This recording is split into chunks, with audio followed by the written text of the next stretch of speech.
जय श्री कृष्णा। राधे राधे। आज की इस वीडियो में हम आपके लिए करवा चौथ की पावन कथा लेकर आए हैं। एक समय की बात है, एक साहूकार था। उसके 7 बेटे और एक बेटी थी। सभी विवाहित थे। कार्तिक मास की चतुर्थी तिथि को साहूकार की सभी बहुओं और बेटी ने करवा चौथ का व्रत रखा। साहूकार के सभी बेटे अपनी बहन से बहुत प्यार करते थे। रात को जब वे खाना खाने बैठे तो अपनी बहन वीरा को भी खाना खाने को कहने लगे। तभी वीरा बोली कि भाई, अभी चांद नहीं निकला, चांद को अर्घ देने के बाद ही भोजन ग्रहण करेगी।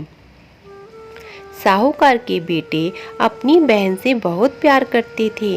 वे वीरा को भूख से व्याकुल हुआ नहीं देख सकते थे, तो सभी भाइयों ने नगर की पहाड़ी पर एक दीपक जलाया और चलनी के आगे रख दिया। अब दूर से देखने पर वह चांद दिखाई दे रहा था। भाइयों ने वीरा से कहा कि वीरा, देखो चांद निकल आया, अब तुम अपना व्रत खोल सकती हो। वीरा ने भाभियों से कहा कि चलो भाभी, चांद को अर्घ देते हैं। तो सभी भाभियां कहने लगी कि नहीं वीरा, ये तुम्हारा चांद निकला है, भाभियों का चांद अभी थोड़ी देर बाद निकलेगा। भूख से व्याकुल वीरा झूठे चांद को ही अर्घ दे देती है और भोजन करने बैठ जाती है। जैसे ही वीरा भोजन करने बैठती है तो सर्वप्रथम उसे छींक आ जाती है। दूसरा निवाला खाने लगी तो उसमें बाल निकल आता है, और जैसे ही तीसरा निवाला तोड़ा तो ससुराल से बुलावा आ जाता है कि पति बीमार है, जैसी भी हालत में हो ससुराल में पहुँचे। तभी वीरा की माँ वीरा के बक्से में से कपड़े निकालने लगती है। बार बार बक्से में से काले और सफ़ेद कपड़े निकलने लगते हैं तो वीरा की माँ घबरा जाती है। तो माँ वीरा से बोलती है कि बेटी, रास्ते में जो भी छोटा बड़ा मिले उसके पैर छूती जाना, और जो तुझे बूढ़ सुहागन होने का आशीर्वाद दे वहीं पर अपने पल्ले पर गांठ बांध लेना। माँ की बात सुन वीरा ससुराल की तरफ चल पड़ी। रास्ते में चलते चलते उसे जो कोई भी मिलता वे उसके पांव छूती जाती। सभी ने उसे खुश रहो, सुखी रहो आदि का ही आशीर्वाद दिया। ऐसे ही चलते चलते वे अपने ससुराल पहुंच गई। ससुराल के आंगन में छोटी ननंद खेल रही थी। वीरा ने जब उसके पैर छुए तो उसने आशीर्वाद दिया कि सदा सुहागन रहो, पुत्रवती हो।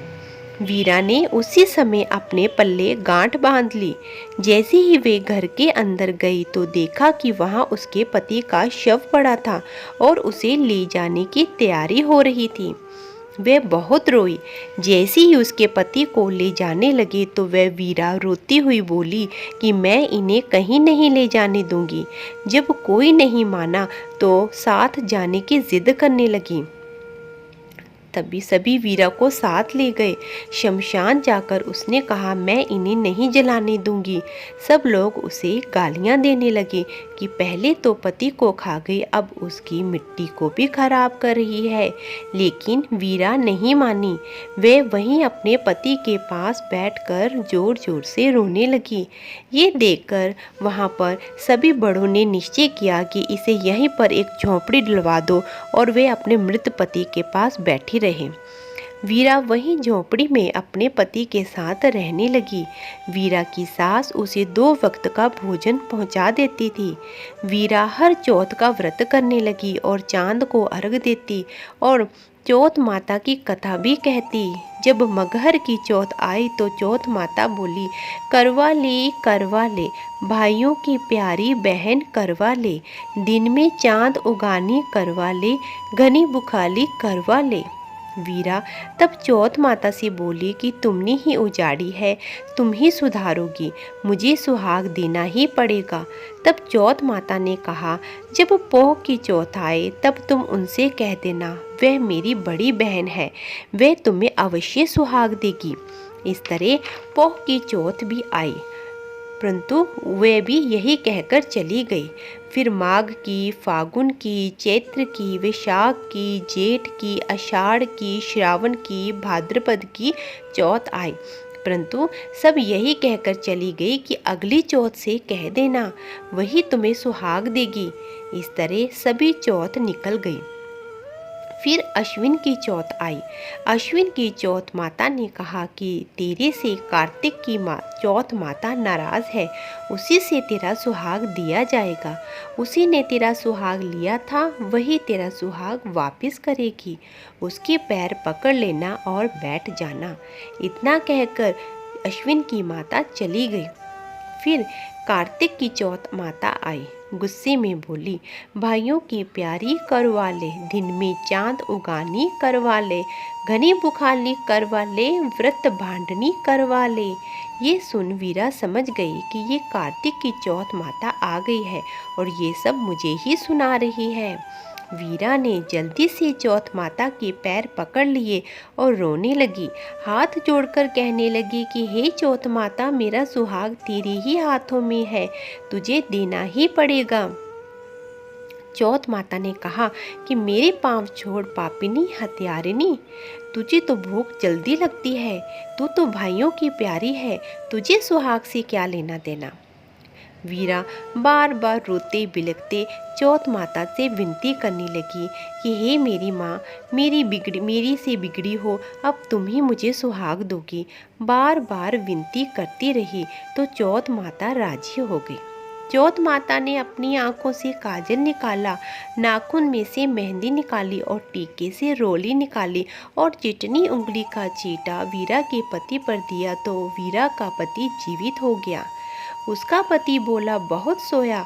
तो वीरा बोली, तुम क्या सोए, मुझे तो 12 महीने हो गए, तब जाकर सुहाग मिला। तभी वीरा के पति ने कहा कि तू चौथ माता का व्रत कर, उज्जमन कर। फिर वीरा ने व्रत रखा, कथा सुनी, करवा मिंसा, माता को सुहाग सामग्री और अर्पित की। संपूर्ण व्रत कर पति पत्नी चौपर खेलने बैठ गए। जब दासी वीरा को रोटी देने आई तो उसे सुहागिन देखकर हैरान हो गई। घर जाकर वीरा की सास को सब कुछ बताया। वीरा की सास बहुत ही खुश हो गई। वीरा ने सास को सारी बात बता दी। सास ने ढिंढोरा पिटवा दिया कि पुरुष की लुगाई, बेटे की माँ, भाइयों की बहन, सब कोई करवा चौथ का व्रत करो।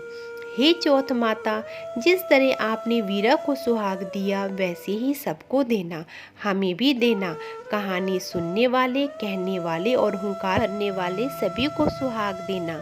बोलो चौथ माता की जय।